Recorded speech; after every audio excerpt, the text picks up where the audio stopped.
Okay. Turn me up a little bit. Oh, you know it's about to happen. We all good. We going in. Count it off. 5, 4, 3, 2, go. I'm a real life go-getter, baby. I'm a go-getter. You think it's a game, I ain't playing with them. Face to face, toe to toe with them. No more time for talking. Put them in the coffin. Anybody roll with them. We gon' put that body boom on them. Carolina black and white blue on them. We gon' put that body boom on them. Carolina black and white blue on them. Top chef, yeah. Back in the kitchen, whipping up a dish to kill the competition. Yeah. Intermission over, last back to business. Genie in the bottle gave me 3 wishes. Woo. Wish 1, wish 2, I ain't need a third. Didn't even need a 2, I just kept it on. The powers opposites is in my uniform. And got a mystique to me like a unicorn. Can't you see the hunger in my eyes? As I'm staring at the people on the other side. Like I'm walking around with a loaded 45. Finger on the trigger, it could go off in here anytime. Bow, bow, ain't no warning shot. If you hear that pistol pop, it's a man down. And I tried to tell them last time, but I guess they didn't want to listen. Now listen what they saying now.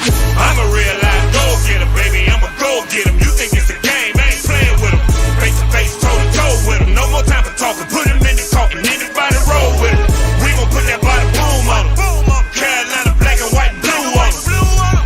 We gon' put that body boom on them. Carolina black and white blue on them. Simple as it might seem, it's a complicated situation. You can't handle it if you ain't got the patience. Process of elimination, narrow down, liquidate. Yeah, cleaning up my house for a dinner date. At the dinner table with my dinner plate. Eating 2 steaks, repping 2 states. I think it's time to renovate. I need a bigger space. My own lane on the interstate. Private plane and a runway. And a fine flight attendant that'll get down with it both ways. I don't even take a suitcase. I just get the way I'm going, get out looking for the new thing. Try to show you how I do things. So it won't be no surprises when I come through like the Wu-Tang.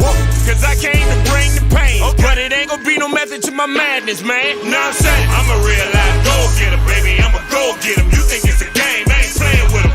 Face to face, toe to toe with them. No more time for talking. Put them in the coffin. Anybody roll with them. We gon' put that body boom on them. Carolina black and white blue on them. We gon' put that body boom on them. Carolina black and white blue on them. I'm a real life go-getter, baby. I'm a go-getter. You think it's a game, I ain't playing with them. Face to face, toe to toe with them. No more time for talking. Put them in the coffin. Anybody roll with them. We gon' put that body boom on them. Carolina black and white blue on them. We gon' put that body boom on them. Carolina black and white blue on them.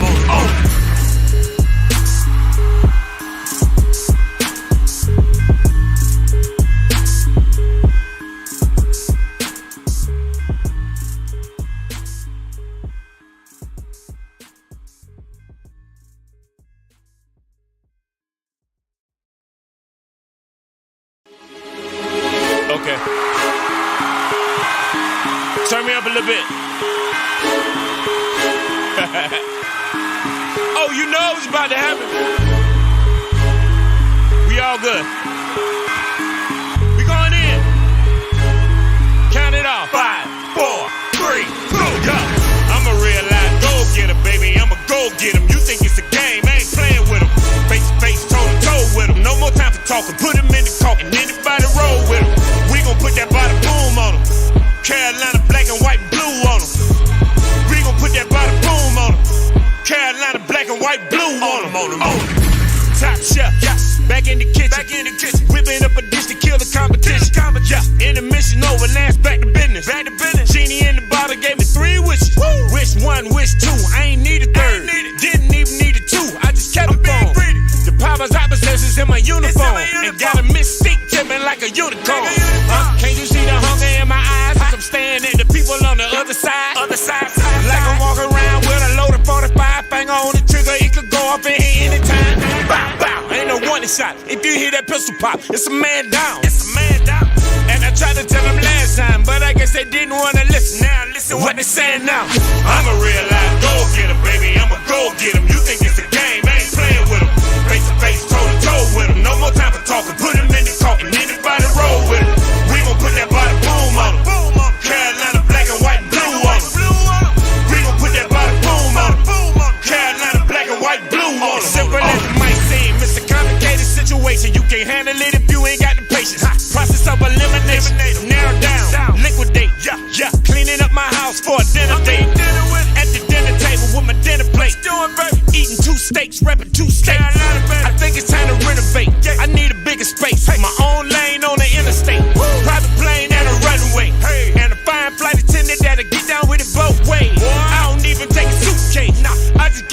Go and get out looking for the new thing.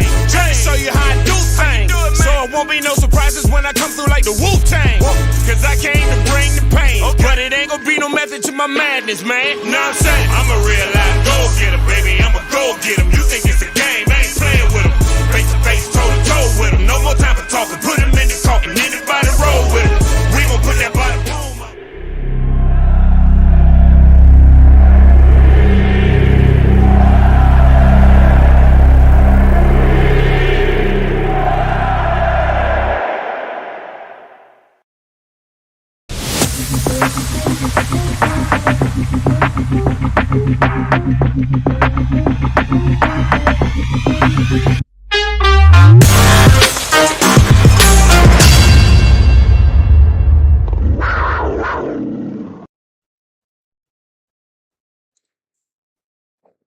Ladies and gentlemen, another episode of the DNA Show. Donnie and Anthony. That's right. The DNA Show, because black and blue runs through our body. All right. You cut us open, there ain't no red coming out. It's blue. Panther blue, that is. All right. And kind of a special show tonight.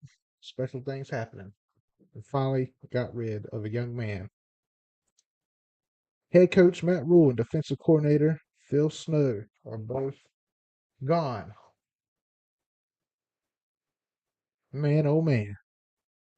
Official thoughts. Quick thoughts, real quick, Donnie. What do you think Matt Rhule, the guy who spent by about 3.4, not half a year yet, but a little over 3 seasons with us, didn't lead to very successful times in Carolina.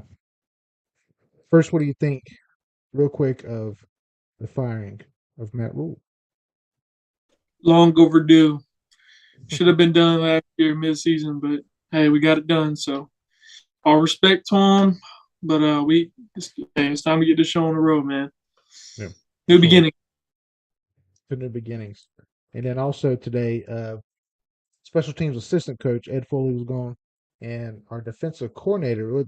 The one good thing about Panthers was their defense. So the firing of Phil Snow was kind of a surprise, but you also can kind of see it because they kind of came when Matt Rhule came in. He brought his defensive coordinator from, was it in Temple or Baylor that he was defensive coordinator for? They were at Temple. They're where? Say again. Temple and Baylor together. Okay, they're at both. Okay, yeah. Cool. So you're bringing him with him, so it's kind of a package deal. So, and that was a Steve Wilks decision, who is now the interim coach. But we'll touch on it there. So, and a quick thought about Phil Snow firing, sir. It's kind of a weird ordeal, but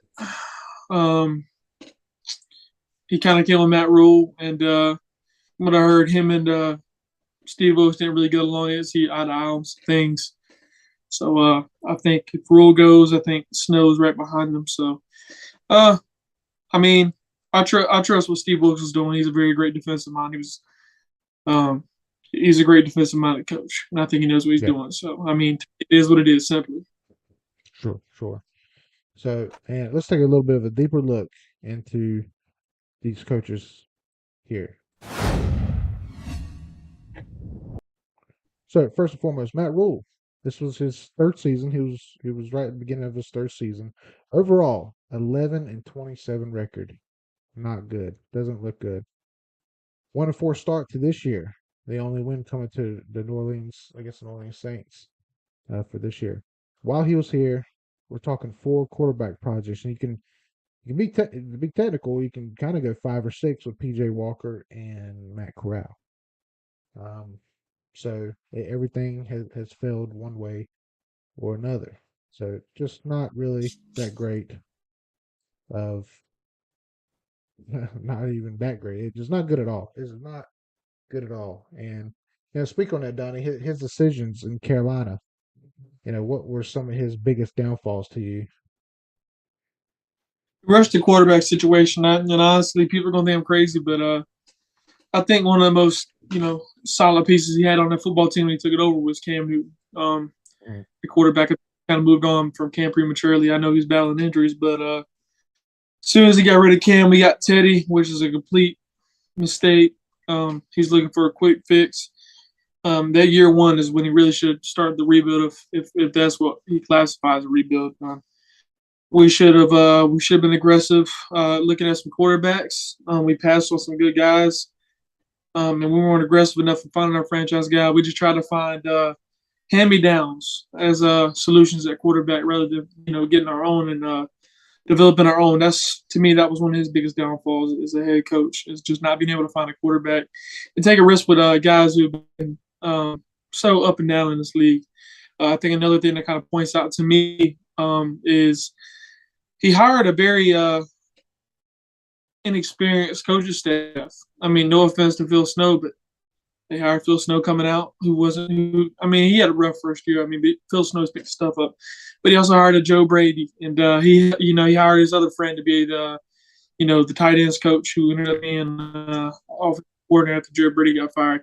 Just a lot of very rookie mistakes early on, and that kind of hurt the development of the team. We kind of got smaller as a team too. We didn't have much beef up front. We went more finesse, which is okay, but it kind of hurt us in a way, being finesse. But I just think in his inability to take responsibility for things that are done wrong, he had a very bad habit of never really placing blame upon himself like a true leader is supposed to, and I think that speaks volumes when when you're 3 years in and you still fail to take responsibility. Some of the greatest coaches, some of the greatest players take responsibility for shit they don't even do wrong. That's just that's the rule. He threw Cam under the bus a few times. He threw our defense under the bus when they were absolutely fucking overwhelmed with the lack of production with the offense, man. So Matt Rhule had a very rough tenure at Carolina, and I think Tepper was way too damn nice to him. So, like I said, I hope all the best, man. He's a former Carolina Panthers coach, so I got respect for the fact that he put on black and blue. However, I can't say I'll miss him. Right. He put this organization in a very fucked up predicament, and I hope his firing hasn't led to a fire sale and the downward spiral of this football team. We got too many pieces, but that's just some very quick thoughts on Matt Rhule and his team in Carolina. And you mentioned Phil Snow, and we'll take a little bit deeper dive into him. So Phil Snow was our defensive coordinator. Last year, he produced a top 10 defense, and on that defense was guys that he helped coach and produce, and let them go to the next level. Brian Burns, Jeremy Chan, Luvu, Horn, even took over Dante Jackson and other guys like that. And he did his thing, but again, a package deal, and you cut one, I guess both of them will be cut. So in that decision, the decision to let go of Phil Snow was not the owner. Once Matt Rhule got fired, let me explain to people. Once Matt Rhule got fired, the new interim head coach was defensive backs coach Steve Wilks. Once he become the head coach, he gets to decide the staff that he wants to work with. And one of his first firing was defensive coordinator Phil Snow. So let's take a deeper look into Steve Wilks here. So there you go, the resume of Mr. Steve Wilks. Always like to say what his professional strengths are. He has player experience. He was a player in college and Arena Football League. 2-time NFC champion with guess who? The Panthers. He has some head coach experience in Arizona. Now he's got another head coach experience here in Carolina. A bunch of head coaching experience in college. And altogether, he has 17 years in NFL coaching experience, whether it was positional coordinator or a head coach. So he's been through a couple different teams: Chicago, San Diego. His most success came right here in Carolina. So he went to Carolina in 2012, did a lot of good things there. Head coach in Arizona, which was a bad situation. A lot of people will pull up. What a lot of people will do was pull up his Wikipedia and basically say, what has he done as a head coach? He was a head coach. Let's see what he's did. And they look at Arizona and they looked at he didn't have much success in 1 year. 1 year, people. 1 year. and didn't have much success, and then so they go automatically think he sucks. So that's what a lot of people are going to think. But this is a different situation here, and and it may not even work out here, but just because he's handed the keys to a sinking ship. But you never know. Well, let's see. Let's see first before we, as I always say, damn his soul to hell. So, um, but back to us here, Donnie. So, what do you think about now that Matt Rhule is gone, Phil Snow gone, and the other coach? Um, Now Steve Wilks is the interim head coach. What does he need to do here in Carolina to be successful the remaining part of the year here?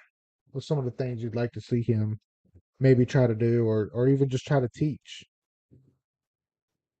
He needs to help rebuild his locker room. I think this locker room's lost. Obviously, if you look at some of the interviews yesterday, some of them were putting on the front. That locker room's been lost, I think, for the past, in my opinion, 2 seasons. Right. Well, mid last season, but you saw it in the play yesterday, man. Yesterday was very hard for me to watch. I saw players give up on plays. I seen a half-ass effort. I saw C.J. Henderson completely just let a play go by him by just not giving any effort in his body language. You're gonna need a guy who's gonna control that locker room. You gotta get a guy who's like Steve Wilks, who's had some success in his role in Carolina. If you look at some of his earliest work, that secondary he coached, specifically in 2015, was one of the best in the league, and had Josh Norman look like a perennial All-Pro player. He's obviously someone that these guys can go to. He's a Charlotte native. He's born and bred in the Carolinas, and I think the first thing he needs to do is win that locker room back, and have these guys come out and play 100% effort. Let them know they're playing for something. They're playing for the name on the back of their jerseys. They're playing for their families. They're playing to be remembered as a keep pounding S team. I think right now is just still the keep pounding mantra back into the locker room. Hey man, it's a rough start. We got to keep pounding. We got to finish this. We got to finish this season out, man, the right way. And I think he has the capabilities as a leader and as a football mind. He's a damn good football mind. He's one of my favorite coaches on this coaching staff. Has always been one of my favorite coaches. I think his defensive mindedness is going to help this young defense continue to get better. Obviously, he's not afraid to make cutthroat moves by getting rid of Phil Snow. So I think win back the locker room. Be vocal. Don't excuse my French, for lack of better phrase. Don't pussyfoot around like things. Like you need to be very vocal. I mean, this is a very young locker room, and you're gonna need an outspoken person in the locker room. I don't think, honestly, people say Shaq's our leader. I don't feel that. We need a coach to be a leader. This needs to be a very well-led team from a very vocal and alpha coach. And I think that's Steve Wilks, and I really am rooting for him, not only because he's our new head coach, but I'm rooting for him because I love Steve Wilks. And I mean, what a beautiful story it would be if we could become competitive this season and put all these pieces together and potentially get him a damn head coaching job here in Carolina. Yeah. I'd be open to that. It just depends on how we finish out the season. I mean, what better story than to take over a very, very bad offense and a defense that just needs a little spark, that has a lot of capability. What better way to take this team over, finish out the season with a promising finish, become our next head coach from the Carolinas, went to school in the Carolinas, went to Appalachian State, I'm pretty sure, and just turn his down and let's reinvigorate what keep pounding really means. And just a matter of fact, Al Holcomb, he's going to be our defensive coordinator, for people who may be wondering. I can't see the chat. I doubt anyone's asked about that, but he'll be our new DC. He's been our linebackers coach since, I want to say, 2013. Okay. Followed Wilks to Cleveland.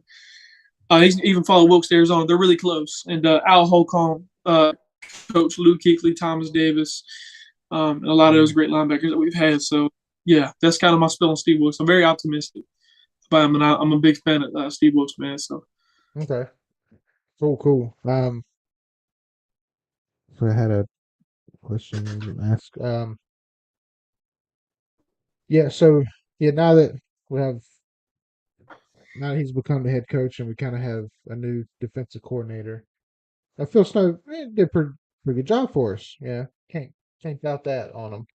Um, what do you think? Another thing I'd point out first, I want to point out, obviously the two biggest and best regimes and seasons in Carolina Panthers history was the Jake Delhomme and John Fox. That whole crew, um, and in 2003 and beyond. That was a successful era. And Cam and Ron Rivera, that era was our other successful era. And in the very very beginning, it was Campers and those guys. But the two biggest ones is Fox and Ron Rivera and their crews. Both defensive minded coaches. And now we got Steve Wilks, another big time defensive minded coaches. So it's just always worked. It's just always worked. Um, so yeah, same. I'm very optimistic, and I think good things are ahead with Wilks.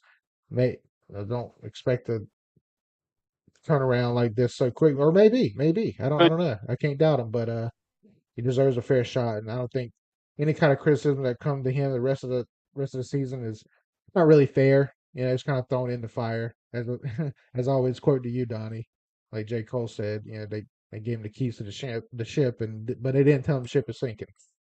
But he's kind of aware this one's sinking, but he still said, "Oh, I'm gonna get as close as I can to land." So, but another thing I was going to ask you. So now that we got a brand new defensive coordinator, and things have moved around on defense, which is really hasn't been a problem for us, the Right. defensive side of the ball. But now that things are different, is there anything that you can tell us? What do you think? What is there anything you think that could be done differently from here on out on the defensive side of the ball to maybe take it up the next level? Um, I just think a stopping a run is a big issue. We've been stopping. Excuse me, I'm about to sneeze. I lost. All right, good. Now, I think stopping a run. We need some physicality up front, man. We need to play with a little bit more urgency as well. And I don't even think it's just the defense. I think this defense is very good. I was tough on them yesterday and said, they weren't as good as I thought, but that's just because I was mad as hell and I was speaking out of emotion. Right. I think for me, we gotta increase the sense of urgency to get out the field on third down as well. Stop the run. Let's get the hell out the field on third down, man. Let's stop giving these dudes, chances to push the ball down the field on third down and convert and get a fresh set of downs. However, there's not much else they could do because they're on the field they work practically 8-hour shifts. They're working 8 hours. Like they're on the field for 8 hours. I think it's just what can he do with this offense. I'm not sure how much control Ben McAdoo had over this offense when Matt Rhule was here. There was reports going around that he and Matt Rhule were seeing eye to eye. They didn't go too much into detail, but I just heard that they were in a disagreement. So I want to see what Steve Wilks' philosophy will be towards the offense and what we can do to get this offense going, man. Because honestly, man, outside of Baker, this offense is fucking stacked. Akeem Ekwonu graded out as the highest offensive tackle this season so far. He's looked damn good. This offensive line is the best it's looked in a very long time. And it's a very good 49ers defense, might I add. So absolutely. And I don't think it's what can he change about the defense. I think it's what can he do to help boost the morale of this offense. We need some complimentary ball, man. We have not been there at all season. The defense will go out there and they'll get a hell of a stop when we need one, and the offense is going to go shit the bed and punt the ball, in 4 downs. He's in a bad spot. Not because his team's not talented. I think we're handicapped at quarterback, and there's some pieces on defense. I would love to see Steve Wilks implement Brandon Smith. I don't know what the hell's taking so long to get him out there. Yes. Blakey and Brandon Smith and Landon play alongside Lou Vu, which I think is honestly one of our dark horses for team MVP this year.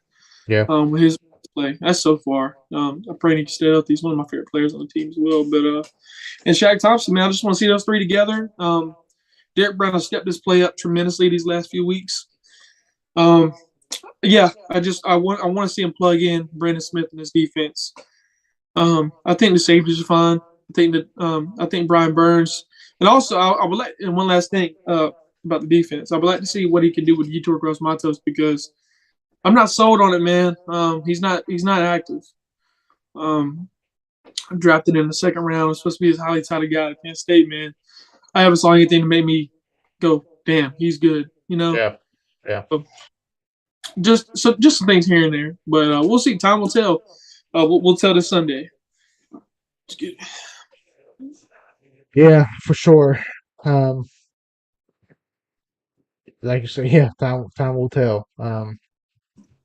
There's a lot of questions, and before we open the phone lines here, because I'd like to open the phone line, see what everyone else thinks if they'd like to call in or chat. David Tepper earlier today about 3:45, he came out and he talked a little bit. So your first thoughts on that David Tepper press conference, man, and the owner that he has continued to be. That motherfucker was talking and wasn't saying shit. Not a word came out. Not a word came out that made me say, "Damn, he's just giving politically correct answers instead of being who he's supposed to be, where everyone's making him out to be." I think he kind of came off a little soft today. Someone asked him a very difficult question. He was acting all uptight about it. He was acting like a little bitch about it. Like he's like, "Oh, I'll read your call." Well, do better. This is supposed to be a team, and not shit's been done. You fucking seasons to fire a guy who's won 10 games, and it was what 1 and 27 when teams score more than 17 points. Yeah, get the fuck out of here. Yeah. You bet. That's what happens when you want to make your damn print on this team. You take fucking risk, and I get it. He thought outside of it, guys. If y'all don't hear how passionate I'm becoming talking about this shit, because he's starting to put a blemish on this football team, man. For sure. He started talking about concerts and shit he's doing for Charlotte. What did he fucking do? I don't care. You're at a press conference regarding this symbol here in front of you. That symbol was in front of him on that podium. And shit that made me say, all right, well, he's gonna turn it around. Like, no, give us detailed reasons of why it took you so long. Yeah. No, it shouldn't. So, like I told you on the phone before we went live, I said this guy needs to invest in some like very smart executives to help make football decisions specifically for him to be knowledgeable of. He said, "Well, I don't know too much." Well, do you think fucking the Rams owner knew a lot when he inherited that team? Probably not. But guess what? He got it figured out. They got a Super Bowl. They found their coach. They were competitive, and they made the playoffs every fucking year. Went to the NFC Championship game. Won that. Won a Super Bowl. Have been to 2 Super Bowls. And Sean McVay's been there for what, 5 years, 6 years? Yeah. It's a lot, man. Best with one coach. And it's all about making the right decisions. And I don't know, man. David Tepper really pissed me off today. I felt like he was very arrogant at that press conference. The reason why I say he's arrogant because he felt like he wasn't entitled to answer any specific questions about his football ideology or his philosophies, and that pissed me off because nothing's been done to make me go, all right, this team's going in the right direction. We've all been manipulated. We've all been we've all been done wrong. And I'll say this, and I'll let you get the floor back. But if you look at yesterday, videos all across the internet, man, of what this football stadium looked like. Blue seats, but nothing but red jerseys and seats and other blue seats. And he is, and that's lastly the reason why I think Matt Rhule, most importantly, Matt Rhule should have been fired. He fucked up the culture of this organization and this football team. Never in a million years would I have thought. Even you and I went to last season against the Eagles, there was double the amount of green than there was the blue or the black or the white. Sure. And the 49ers were even worse. Not only did I see red jerseys and seats, and then seats with no one in them was a statement to me. Yep. That's just have a capacity, 60-some thousand? There's probably like 40-some thousand. 76,000. And I guarantee you over half of them were full of 49ers fans. And I get it. You know, they're a team that doesn't play in Carolina a lot, and there's probably a lot of local fans, but it's no excuse. That is what I call a weak culture, and we have one right now. So yes, I'm hoping Steve Smith can turn around. Or not Steve Smith, Steve Wilks. yeah. But want to bring him along? Yeah, I'd have a Steve Smith receiver coach or something. Yeah. So, sorry. And so here we go. We're gonna open the phone lines here right now. See what you guys think. All right, Matt Rhule firing. You can call in now. Let us know what you think. 910-912-7545, or you want to talk to us? So tell us in chat right here on YouTube. We're also live. Now we're live on Facebook. If you join our Facebook there. So yeah, I'll tell you. You know, one thing that I thought about. You were talking about Matt Rhule earlier, and all his projects between what was it, Teddy, Sam, Cam. Cam was kind of thrown there as just a let's see what happens, throw it to the wall, it sticks, and we can't throw it all on him. I mean, what he did with his little bit of time was amazing. Absolutely. Now Baker, PJ, nobody will ever give him that respect, but I'm not even gonna talk on that. PJ, and we haven't really seen Matt Corral. So, but he did sign PJ, and he was a Temple guy, so you know that whole story. Whenever you decide, especially as the head coach, this is it. This is the guy. I don't care why you sign him. Not why, but I don't care the situation. You have taken the time to sign a quarterback. What you're saying when you sign a quarterback is, you're my guy, and you're going to be the one to lead us to the Super Bowl. Even with the signing of Teddy Bridgewater, I was like, because every time we sign a quarterback, my first thought is, I wonder what he would look like in a Super Bowl, because ultimately, that's what we want. Is for you to lead us. You're the quarterback. You're going to lead us. There's going to be other people who lead us there, defensive guys, and a guy like Christian and that kind of guy. But at the end of the day, first guy to, other than the head coach, is your quarterback. When Cam Newton, his tenure in Carolina, right away I said he can perform and he will be at a Super Bowl one day. I just knew that from the beginning. I don't know if it was going to come quick or what, but you knew that Cam had Super Bowl written all over him. He had the Madden cover written all over. I was waiting for him to be on the Madden cover. Should have been. Should have been. Yeah, kind of glad he was. At this point he could have been on the Madden cover because he got hurt so much. But not so much, but once he got hurt, it was kind of a downfall. No fault of his. But Teddy just didn't have Super Bowl written on him. Could he have gotten there? I guess. I don't know. I just didn't see it. No. Sam Darnold. Should I say anything about that? He don't have playoffs written on him. He don't have win written on him. He don't 500. He can't even draw a panther. And they were taking that thing and putting it on shirts and stuff. I'm like, man, what? Jesus Christ, y'all believe in this dude so much. Man, look at that panther he drew. Let's put it on a shirt. Maybe somebody will buy it. Let's see. Malik says, play calling is still there. Firing Rhule is good, but the other big problem is still in building Macadoodoo. So what you do? Hey man, if you want to join us on YouTube, links in the bio. Go to YouTube, Donnie Nathan Show. If you want to see the full podcast, you can chat with us on there as well, so you can hear Donnie's perspective of it as well. But what do you think of that, man? Is it how long do we give Ben McAdoo a shot before we say, okay, let's move on there too? Do we see what he does the rest of the year and then make a decision, or do you think there's a problem within his play calling as well, or what's your thoughts on that? So honestly, man, I'm gonna give you a damn David Tepper answer here, but it's justified. Yeah. We don't know how much control he had of the play calling. With that report coming out a few days ago, we're not sure. We also don't know. He's also kind of handicapped in a way because you got sorry ass Baker Mayfield making very bad decisions. We're not sure. There's been some play calls where I'm like, okay, that's a good play call. And there's been some ones I'm like, didn't we just run that 2 plays ago and they're all on it? It's been a trend though with very vanilla and lackluster play calling under Matt Rhule's regime. So I'm gonna see how he rides it out under Steve Wilks. I'm sure Steve Wilks like, mother, you better get this right. Like this is what I want to see, and I want you to execute. Trust you. I just found it ironic how under Matt Rhule's tenure, man, we've had nothing but vanilla play calling.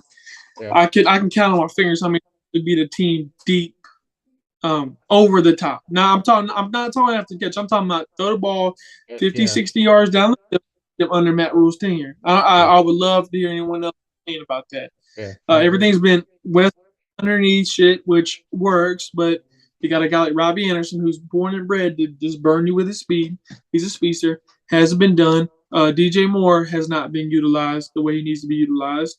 Get him the ball underneath, but let him take the top off too. He can make those contested catches. Yeah.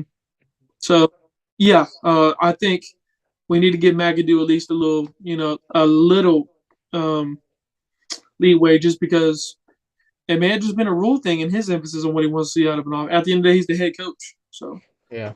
Malico says he thinks that the play calling got worse from last season under McAdoo. I don't know if I agree there. I think Baker was held responsible for some of that. He's not really making the throws. He's not making the plays. Now, did it get much better? Not much. I think it was better under McAdoo did a little better than Brady, in my opinion, in terms of play calling stuff. Some things have worked very little. I think if you go look, even the commentators against right before the 49ers, Donnie, did we play? You said right for the 49ers? But right before them. Last week. Who was it? Cardinals, yes. Against Cardinals. Commentators were even saying, play calling's not bad. It's a pretty good scheme. It's just Baker's not making the throw. And I've watched some film and I've seen, Baker missed some things. And even in the last game, he was missing some things. Not taking up from McAdoo either, saying that he called some sort of great, high IQ play calling because he was even calling some of the same shit the Saints game that we went to. I think McAdoo is a little bit of an upgrade from Brady, in my opinion, but not much more. We probably will move on from him after this season, but we'll also see new coach. It could be a whole new thing here. Probably not, but but I would. Right. He said Brady went 3-0. The league says Brady went 3-0 with Darnold. McAdoo barely could get a first. Baker sucks also, so you're right. They both crap. Yeah. So yeah, I think this situation here. I'm so sorry to cut you off. I just want to make sure people understand that a lot of our unsuccessfulness has been poor execution by quarterback play on offense. They missed some wide open throws or missed some throws where the receivers have had leverage, and here we are trotting off the field on third down. It'd be different if there's just smothered contested coverage 24/7, no one's open. Baker's missed some fucking throws, man. He missed Christian McCaffrey really bad yesterday. This is bad quarterback. Now, is Ben McAdoo calling the best games all the time? No, but at the same time, I feel like, and I'm trying to look at it through his perspective because this is our third offensive coordinator we've had since Matt Rhule's been here. I'm trying to see if not only with the strong-minded and a very vocal head coach and a great leader type head coach that we have will influence his differences in play calling, but secondly, like I feel like he's handicapped at quarterback because you got to think he was behind the draft of Matt Corral. He liked Matt Corral a lot. If you watch the, what is it called? Oh my God, it's the off-season videos that we get. Confidential. Confidential. Camp Confidential. Yeah.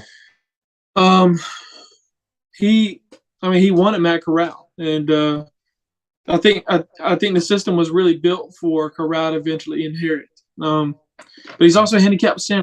He didn't ask for Sam Darnold. I'm sure he didn't ask for Baker Mayfield. So let's see, guys. Let's see. I mean, if these next 2 or 3 games are the same bullshit, then it's definitely a McAdoo problem. But I'm sure McAdoo does have some blame. But then again, I look at it from his perspective. I think he's handicapped with his poor quarterback play, man. Yeah. Baker looks fucking man. Like Baker looks really bad, and I'm very disappointed how bad he looks. Motherfucker is pump faking and overthrowing people is crazy. But go ahead. Yeah. I want to get the floor back. Do y'all mean to talk? Oh, you're good, man. Well, you can't take. You remember, you can't take just that 3-0 and say, well, Brady went 3-0, Donald. That's not where the season ended. Remember how the rest of the season went too. Yeah, that's great. Went 3-0. Do you remember after that? Remember what happened after that? We had to go give Cam Newton a call, the guy that you don't really give a shit about. We had to go call him and tell him to play Superman, and he ended up having better stats than old Sam Darnold under Joe Brady. So let's not go that route. Now if you look, and one thing I will give Baker, he doesn't turn the ball over like Happy Feet Sam Darnold did. So, but you also say tank and get Stroud. Don, I think you agree with me here. You never want to tank. Never give up. The whole thing is keep pounding. I don't give a shit if we're 0 and whatever in the last game of the season. You go out there and win that damn game. So I get it. Because the important, and Tepper kind of addressed that today, the whole tanking thing, and I'll give him that because he said you never want to do that. And so the whole tanking to go get one player, no one player is going to save this franchise. Cam Newton proved that. And I'm not saying him play bad and it's all on his shoulders, but I think that's what we tried to do was go get Cam, and he was put in a bad situation. So it wasn't his fault.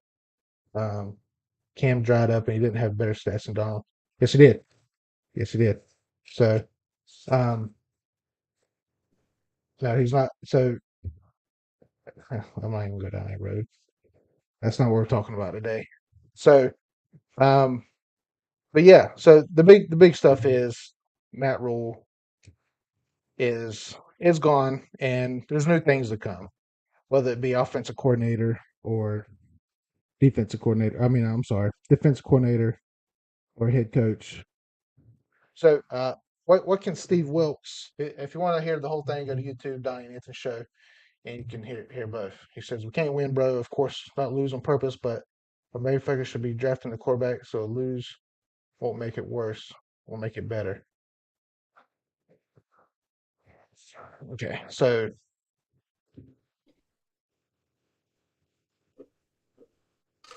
you want to tell grown men who have competed their entire life, we're talking competitors, to go in there and purposely lose, and that's just not. I get what you're saying, and I respect it because you want to. Because what it is, I think. Let's try to we need a QB. I agree. Sorry, I'm kind of not focused on the podcast with them on the side, so but people You're will good. understand what I'm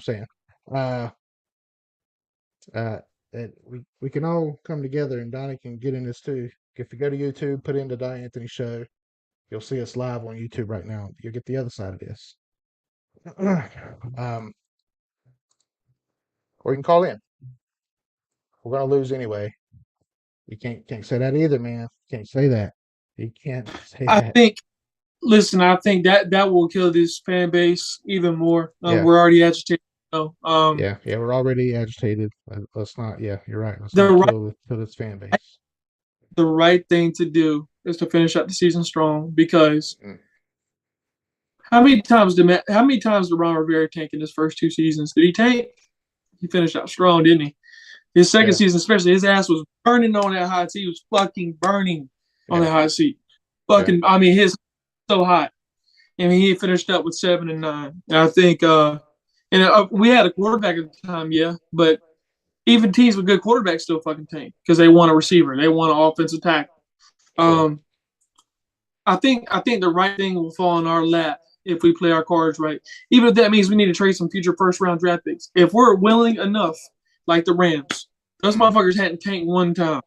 They haven't tanked one time in 6 years. Right. Guess Right. what? They said, we're gonna be aggressive. We're gonna go get our fucking guy. Yeah. And we're gonna win a Super Bowl with this.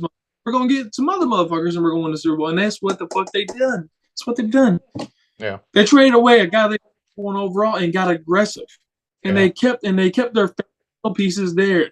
They kept Aaron Donald. They kept Andrew Whitworth. They kept, they went and got Jalen Ramsey. They kept guys that were important enough to that franchise while inheriting some pieces to benefit the ones that are already there making an impact. And that's why they fucking won. Point blank period. You got to be able to finish strong. If we don't finish strong here, next thing people are gonna be doing, they're gonna be fucking protesting. Sell the fucking team. Sell the fucking team. Right. You know what's gonna happen? As egotistic as David Tepper is, he's gonna fucking say, "Well, fuck it. I want to move you motherfuckers to the West Coast. Yeah. I'm gonna move you motherfuckers up north." Let's not get this shit. We're not the fucking New York Jets. We're not the Jacksonville Jaguars. Okay, we're not any of those things. Let's finish out strong. That's the most important thing. Let's finish out strong. Let some of these. I mean, let's finish out strong, man. Let's for once over the last 3 years, for once in 3 years, let's fucking keep pounding. Point blank. Right. Period. Right. Good. Well put, sir. Well put. We stick by that motto. I like how you said that. So, it's a trickle down effect. If you tank and you tank and you tank and you just play like that, next thing you know, your games are going to get blacked out, which means they're not going. You'll be right here in North Carolina. You won't even see the games won't even come on. That's how bad it is, and that will. How long will the Jaguars bad for? My God, even really kind of now, man, the poverty franchise that they turned into, their games were getting blacked out, not shown on TV. I used to live in Jacksonville. They weren't even showing them there. Like, shit, well, I just watch cartoons. Fuck. Yeah. MJD's out there. He couldn't help him, so they said Phil Snow got fired for no reason. I didn't like the Phil Snow firing myself either, but they came as a package deal, so they had to. It was a weird firing. It was kind of weird. Yeah. I don't know how I feel about it because Phil Snow wasn't a problem. But then again, this is Steve Wilks' football team now, and he obviously didn't agree with Phil Snow per se. I mean, I think Steve Wilks can damn well call it defensive stuff. He did it in 2017. I mean, we had a damn good defense 17. That's a lot of reason why he was hired in Arizona because of his work that year in 2017 against a really good division. We had a really good division that year. We had a battle against the Falcons, who made it to the Super Bowl the year before and made an NFC Championship or made a playoff appearance in a divisional game. And of course, you had the Saints who made a divisional game. That was a really good division that year, and we fucking held it down. So, if this fucking guy Steve Wilks, who I love so much, wants to call defense, fucking let him. He knows what he's doing. At the same time, Phil Snow was kind of unintended target. I don't think. I think he's a hell of a coach, and I think he should be coaching somewhere. A lot of people don't like him. I like Phil Snow. I think if I'm not badly mistaken, I'll give the floor back to you because I don't mean to. I tend to go on spurts because I just give so much of a fuck about this team. I give so much. Like, it's all on me, bro. My bitch ass even has a fucking Panthers pillow back there. I'm a fucking. So. See how long we're going? Almost 50 minutes here. Yeah, but go ahead, sir. I don't want to take too much time. No, you're good, man. But yeah, at the end of the day, that's the new news. We'll wrap up with last thoughts here soon. Actually, let's go ahead and close it up. So the final thoughts on Matt Rhule. I hate to say the words rejoice because a man has lost his job. He's going to be okay though. He made millions of dollars. You'll be okay. And he has to. And yes, Malik says Sean Payton said it's an attractive, offer, which I would welcome it. I would forget. You want to put the bounty gate here? Let's do it. Let's take some players out. Who we taking out first? Yeah, who first? Tom Brady. That's right. No, I would like to have Sean Payton. Sure. Lonnie said Jim Caldwell. He's a big Jim Caldwell fan. But all right, so the final thought here for Matt Rhule. Again, I hate to say rejoice. It's just anytime somebody is fired and that kind of thing. But it's better for the team. At the end of the day, nothing personal. It's better for the team, and we won a Super Bowl. He belongs in college. He needs to stay in college. And I can see where he has a very good relationship with players on a college level. Those age-minded guys, you know, I'm not calling them dumb. I'm just saying there's a difference when you're 21, 22, 23, and when you're 25, 26, 27. You know what I mean? So when you're getting a little bit more grown and everything's on you, you're not being babied. You don't even have to go to class. I mean, they're in the press conference. They're not even wiping their own sweat. They got people wiping the sweat for them. And NFL is just a little bit more of a grown man game. It's a man's game, as Ray Lewis would say. um, so, and I wish him all the success if he goes back to college or wherever he goes, even if he stays in the NFL, which I highly doubt. I wish him all kinds of success, man, because I will say, he seems like a good guy. If you talk to him one on one, he could sell you whatever, and he could, and I know he cares. I don't think he does not care. I just think he's in over his head. It's like if they called me tomorrow at my job and said, "Hey, man, we need you to make a TV. I need you to, invent one, and need you to get on the anchor desk and do anchor, man." But that's not me, buddy. Sorry, just in over my head. But you want me to do something else, I can. So, but it's not even his fault. It's not his fault. Somebody offered me if they offered me $70 million to go be an anchor, I'd be making news. I'd be up there quick with a tie on, not knowing what I'm doing or saying. But 70 million, I'll take it. You can fire me in 3 years in. I got 70 million guaranteed. Bye. So, but this whole thing is all Mr. David Tepper's fault. So I hope that from here on out he makes the right decision. Tepper does.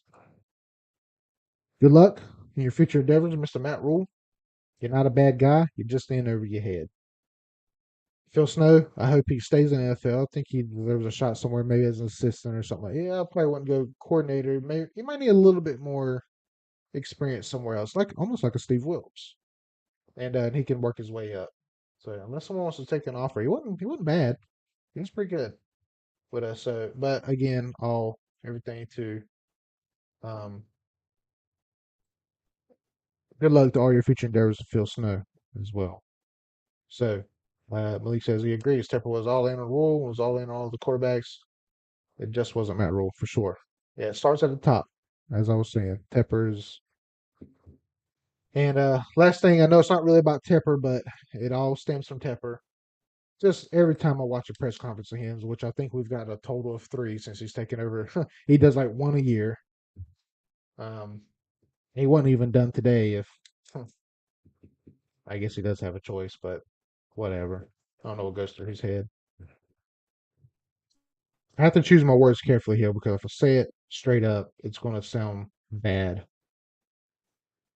The first Cam Newton release started all this crap. Malik says. I kind of agree there. I think you said that earlier, Donnie. When he first released Cam is where it all kind of went downhill. Didn't give him enough time to earn a spot. There we go. And that's why we say when they brought him back in a weird spot, and yeah, it was weird. So, but moving on from Cam as you want us to.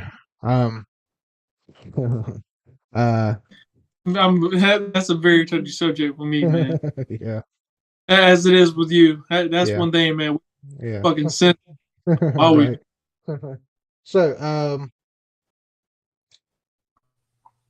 it's just tough because what I don't want to do is tell any American what to do and how they can buy. That's like in your house right now, Donnie. I came in there and said, "You can't buy this house. You lumpy. You can't buy it. You Indian. Get out. Or something like. Yeah, I'm not going to race right. I'm just saying that's what I'm getting ready to say. I just think a big time New Yorker buying a small market Southern team. I kind of just basically said it. I don't think he can. I think he tries because he was at first walking the streets and meeting with people, but I don't know if he can connect, with our way of life and our way of football and our way of just doing things. If you want me to be honest, as weird as that sounds, it's just a different regime. It's a different, I don't know, just way of life. Yeah, we're we've always been a smash mouth, blue collar, as you say, type of football operation team, as you could say. Um, I think he's trying. He may be trying to figure it out, but and even today, he started bringing up concerts and stuff and things that he's done money wise. He's a New York billionaire. Came down to the South. Not that we welcome you with open arms. Thank you for buying the franchise and running this team, but you turned it into you took Bank of America and the Panthers. You turned it into like a bit. It is a business. It is a business, but you turned it into man, just yeah. All right, if you can think of a word, I'll take it, Donnie. But they Just took. Go ahead. just a place of entertainment. Like A place of entertainment instead of a football a team. jack of But trades. yeah, yeah. So um, instead of focusing solely on which I get it, you want to earn more money and that kind of thing. Like I said, I don't want to tell any American, because I don't believe in. I don't want to get political, but I don't, you know, I want to tell a billionaire he needs to give more money and that kind of stuff. You earn the money, whether it's billions of dollars, and yeah, he's got a lot of money he could help other people with, and he probably does. Um, but I can't sit here and tell another American what to do with their money and stuff. So, and it does bring more money to Charlotte, so I guess that's the positive. But I don't know. I felt here's what it is. I felt like he took the Panthers and he put them on the back burner. That's what I feel. And when that was here first. That was our first success. That is what made the city of Charlotte. That logo right there. That man, and then the man who wore that number one jersey elevated it and keep pounding. And guys like Sam Mills created the keep pounding. It became a way of life. And you came in, and thank you for buying the franchise, David Tepper, and thank you for keeping it here in the Carolinas because you knew how much it meant to the Carolinas and the city of Charlotte. But you put us on the back burner, and you just made you got to aim high and get the high rewards. Now you thought money. That's what you thought first. You thought a win now attitude. And that win now attitude, I appreciate it, but it came with money and business instead of well thought out. What can I do for this city to really bring them a Super Bowl? Not here's the quick fix, which we do want to win now. So, he even said that we never really won because we never had back-to-back winning seasons. We're the first time ever in the history of the NFC South back-to-back champions. First time ever. 3 times. No one else has ever done it. I think the Saints ended up doing it years later, but we were the first to do it. First to do it 3 times, baby. Yeah. And with that roster that Cam and the boys had, and people like Jake DeLong, who was a backup, got called in, took him to the Super Bowl first. That whole story, just if you know the history of the Panthers, you know what we are, what we represent. And Jerry Richardson was behind that. And when he his first big signing that made a big I'm about to wrap up here. His first big signing, and he sat down with Cam Newton, and he got a lot of scrutiny for it. He sat down with Cam Newton, and he said, "Hey, you have any tattoos?" I said, "No, sir, Mr. Richardson, I don't." I said, "Okay, well, I'll try to keep it that way. Um, you know, keep your hair nice and tight if you can." And I get where some people are coming from. It's like, well, that's kind of I don't want to go down this road too much because they thought that he was kind of telling Cam what to do, and the slave mentality thing. I'm not gonna go down that road, but I think what it was is he wanted this team and this city to be represented well, and not that tattoos and hair and all that, it doesn't. I don't think that's he was going down. He just wanted this city to be represented well, and hard fought guy, because he knew Cam was a hard fought guy. Because if that was true, that he didn't like the way Cam did that and the other, and he tried to control him and don't look like this and don't get tattoos and don't be ghetto or whatever, then he wouldn't sign him in the first place, because he had a lot of trouble in college. So that's not it, and he knows that. He knew that at the time. But anyway, my point is Tepper, you gotta really sit down with some of these people and talk to the people of Charlotte and the people of the Carolinas and figure out what you got to do. Our time's coming. There are brighter days ahead. I believe in this team. We're going to keep pounding. Donnie, the floor to yours. Thank you, sir. Kind of hard to such a great delivery like that. Well, very, very, very well spoken to you. To Matt Rhule, man, I've talked the most shit about you, but it's always out of perspective of a passionate fan. Best of luck to you. You'll never see it, but I hear this from you. But best of luck to you. Thanks for taking on the role. Even though it wasn't the best 3 years. Hey, man, appreciate you.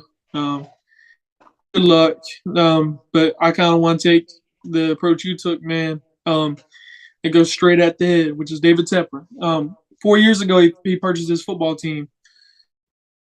He does some things to get us excited. Put the logo in the middle of the field, done things like that. Got some, fun, colorful jersey colorways with our jerseys to kind of get us interactive, kind of get us excited. All went downhill when he cut Cameron Jerome Newton for the first time, and he fired Ron Rivera. He wanted to make his mark. His mark was made. It wasn't for the good. Ever since then, we've been paying for it, and I think we find the right guy, meaning the coach, and the right quarterback. We'll be paying for that curse. I think the Boston Red Sox had the curse of trading away Babe Ruth. Maybe a curse. I don't know. Of course, I don't like to go that route. I'm not into superstitious shit or anything like that. But karma, man. At the end of the day, football is a business, and it's always going to be a business. Whether it's Cam, whether it's Christian McCaffrey, DJ Moore, it's always going to be a business. We can all agree upon that. But something very telling happened last year when I'm gonna try to make this as short and sweet as I can, man, because I know we're taking up a lot of time. But pay attention to what I read here in his exit interview. Pay attention to what he said. He talked about the culture of this team. He talked about how far away we were and what we needed to improve on. We ran away a guy like Hassan Riddick. I think we ran away a guy like Luke Kuechly. Obviously injuries and stuff, but I feel like Luke saw something that we didn't see coming. Yes.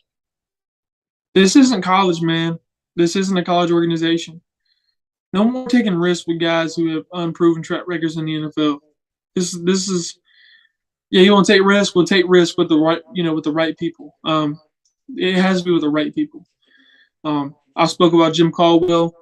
I love Steve Wilks. I love, I even like Dan Quinn as our future head coach candidate if we can get it to happen. But man, David Tepper, man, you got to figure it out quick. I've never seen these last 3 years, honestly, last 2 years where it's got out of hand with the culture of this football team.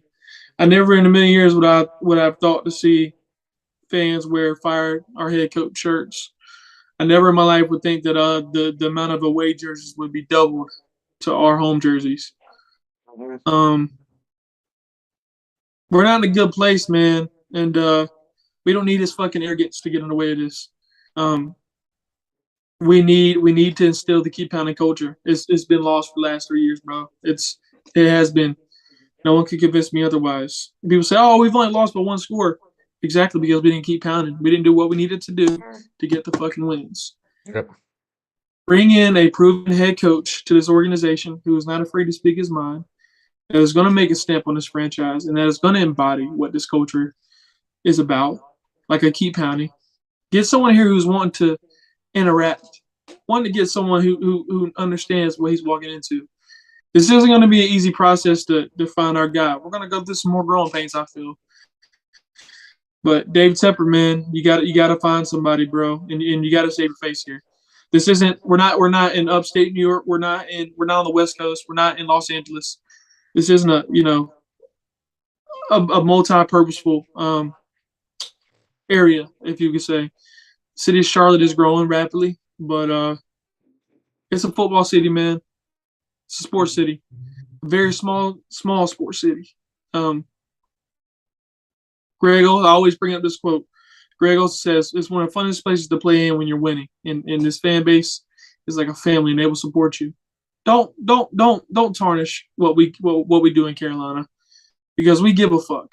And even the walking out mid game, even people wanting to sell their season tickets, I do think it's soft, and I do think it's weak minded. But I think that's come with the culture days instilled in us.